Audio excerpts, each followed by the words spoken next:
Praise lord. మీ అందరికీ దేవుని నామమున వందనాలు. అందరూ బాగున్నారా? ఈరోజు దీనికి వాగ్దానం తప్పక మీ చేతులు నెరవేరాలని ప్రభుకి ప్రార్థన చేస్తున్నాను. మీరు ప్రార్థన చేయండి. నన్ను ప్రేమించు వారిని ఆస్తికర్తలుగా చేయుదును. సామెతలు 8వ అధ్యాయం 21వ వచనం. ప్రేమిటి దేవుని కుమారుడా, దేవుడు స్పష్టంగా ఈరోజు నీతో మాట్లాడటం ప్రారంభిస్తూ చెప్తున్న మాట, ఎవరైతే నన్ను ప్రేమిస్తారో వారిని నేను ఆస్తికర్తలుగా చేస్తాను అని దేవుడు చెప్పడం ప్రారంభిస్తూ ఉన్నాడు. ఈ రోజున మీరు నిజముగా దేవుణ్ణి ప్రేమించే వారిగా ఉంటే ఎంత మాత్రము లేమి స్థితిలో ఉండరు, ఎంత మాత్రము కూడా కుటుంబ పోషణకు ఇబ్బంది పడరు అనే విషయాన్ని దేవుని వాక్యం స్పష్టంగా చెప్పడం ప్రారంభిస్తూ ఉన్నాడు.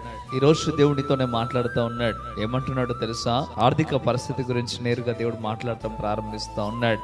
ఒకసారి ఆలోచన చేయండి ప్రియమైన దేవులారా, నిజముగా దేవుణ్ణి ప్రేమించడం ప్రారంభిస్తూ ఉన్నారా? మీరు దేవుణ్ణి ప్రేమించగలిగితే చాలు, మీ జీవితాలు మారుస్తాడు. అబ్రహామును చూడండి, దేవుణ్ణి ప్రేమించాడు. ఒకనాడు కొన్ని బొమ్మలను అమ్ముకొని బ్రతికిన వ్యక్తి కాస్త ఉన్నతమైన స్థితికి దేవుడు చేర్చాడు. ఎందుకు? దేవుణ్ణి ప్రేమించాడు గనక. యోబుని చూడండి, ఎంతో ఉన్నతమైన స్థితిలో దేవుడు కూర్చోబెట్టాడు. 2 ఆశీర్వాదాన్ని దేవుడు ఇచ్చాడు. అదేవిధంగా దావీదుని చూడగలిగితే గొర్రెలు కాసుకునే వ్యక్తిని కాస్త దేవుడు మహారాజు స్థాయిలో కూర్చోబెట్టాడు. ఒక మాట మీతో స్పష్టంగా చెప్తా ఉన్నాను. ఏంటి ఆ మాట అంటే, మీరు దేవుణ్ణి హృదయపూర్వకంగా ప్రేమించి చూడండి.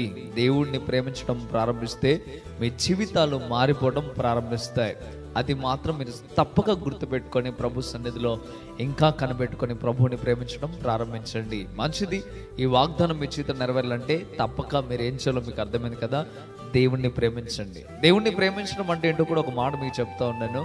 దేవుణ్ణి ప్రేమించడం అంటే ఆయన చెప్తున్న ప్రతిదీ చేయడమే. చెప్పింది చెప్పినట్లు చేసిన వాడు మాత్రమే దేవుణ్ణి ప్రేమిస్తున్నాడని అర్థం. అంతకు మించి మరొకటి ఏమీ లేదు. మంచిది. ఈ వాగ్దానం మీ చిత్రం నెరవేరాలని ప్రార్థన చేస్తా ఉన్నాను. ప్రార్థన. పరిశుద్ధుడా, గొప్ప దేవుడా, మీకు లెక్కలేని స్తోత్రం. నేను బిడ్డలను దీవించండి, ఆశ్రయించండి, మేలుతో నింపండి, ఉన్నతమైన స్థితికి మీరు మార్చండి. ప్రభువా, మీకు వందనాలు, స్తోత్రాలు. నేను ఉదయకాల సమయంలో నేరుగా మీరు మాట్లాడుతున్నందుకు వందనాలనైనా, మీరు బలపరుస్తున్నందుకు లెక్కలేని స్తోత్రాలు. ప్రభువా, అయ్యా మీకు వందనాలు, స్తోత్రాలనైనా. నన్ను ప్రేమించు వారిని నేను ఆస్తికర్తలుగా మారుస్తానని చెప్పారు, చేస్తానని మీరు చెప్తా ఉన్నారు. నీ బిడ్డలు నిన్ను ప్రేమించడానికి, నీ ఆజ్ఞాన్ని అనుసరించి నడవడానికి, నువ్వు చెప్తున్న ప్రతీదినైనా చేయడానికి సహాయము దయచేయండి. మీరే ఉన్నతమైన స్థితికి మార్చి బలపరిచి స్థిరపరచమని, యోగ్యులుగా చేయమని ప్రభువా మీకు వందనాలు, స్తోత్రాలు. ఈ వాగ్దానం వింటున్న ప్రతి జీవితంలో నెరవేర్పు కలుగు చేయమని ప్రభు అయిన యేసు పరిశుద్ధ నామంలో అడిగి వేడుకుంటున్నాము తండ్రి. ఆమేన్, ఆమేన్. ప్రేమ దేవులారా, ఈ వాగ్దానం ద్వారా దేవుడు నీతో మాట్లాడినట్లయితే తప్పక వీడియోని లైక్ చేయండి. ఇంతవరకు కృపా TV India YouTube channel subscribe చేసుకోకపోతే ఇకనైనా మీరు సబ్స్క్రైబ్ చేయండి. ప్రియమైన దేవులారా, ఈ వాగ్దానాన్ని మీరు అనేక మందికి షేర్ చేయడం ద్వారా సువార్త ప్రకటించిన వారు అవుతారు, అనేకులను బలపరిచిన వారు అవుతారు.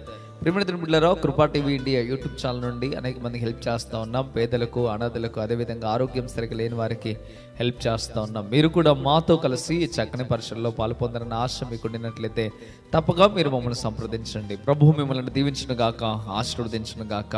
ఆమేన్, ఆమేన్. God bless you.